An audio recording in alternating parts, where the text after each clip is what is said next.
Welcome to Xrissart. Thanks for joining me, and in this study I will be using various pastels including Panpastels and pastel pencils on Pastelmat by Clairefontaine.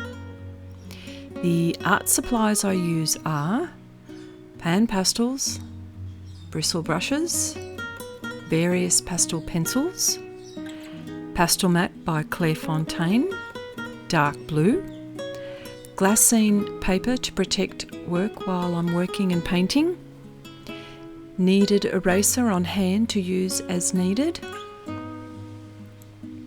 I won't go through the painting process stroke for stroke, as that is explained on my Patreon channel. If you would like to view the full video tutorial, I invite you to join my Patreon channel. The link is in the description box below. You will receive weekly tutorials, real-time, step-by-step projects that would help you on your art journey. The tutorials I have set on my Patreon channel are quite varied, with beginner to intermediate levels. More so if you're searching for interesting projects and want to learn how to achieve great effects that would make you feel confident to tackle any project, whether it be small or large. It's worthwhile considering giving these projects a go.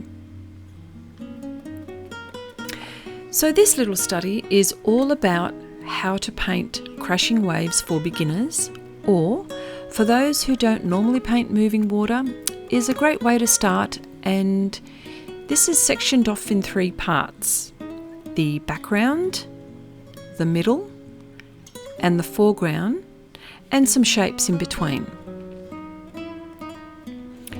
Normally, when you want to show distance in a painting, the tone or values tend to be lighter, and as you move forward towards the foreground, the painting gets darker.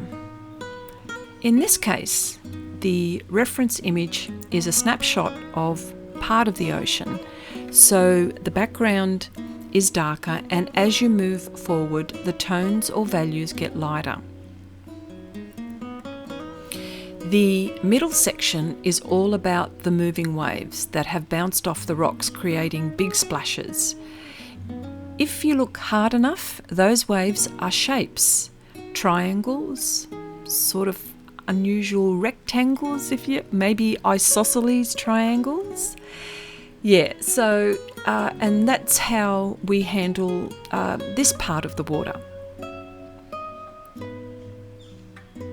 And the foreground is all about the rocks and the foam or froth, whichever way you may call it, that of the water splashing about. If you view to the end of this video, you will see how I capture those sparkly bits of water tossed in the air.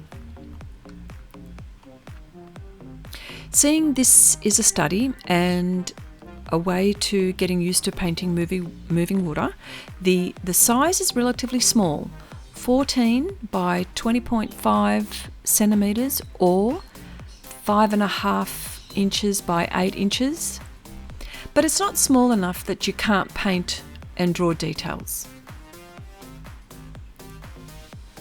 Again, the 3 tools I use are kneadable eraser to correct mistakes or just to pick up too much pastel that I may have applied on the surface, glassine paper, which has so many versatile properties, such as leaning on my project while I'm working, perhaps covering areas while I'm working, and of course storage.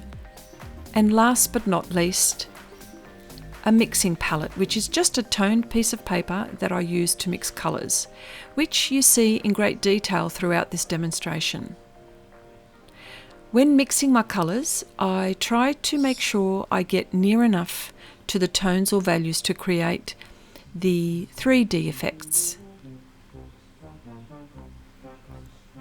These tools are so important for my workflow, and I talk about these tools a lot in my videos.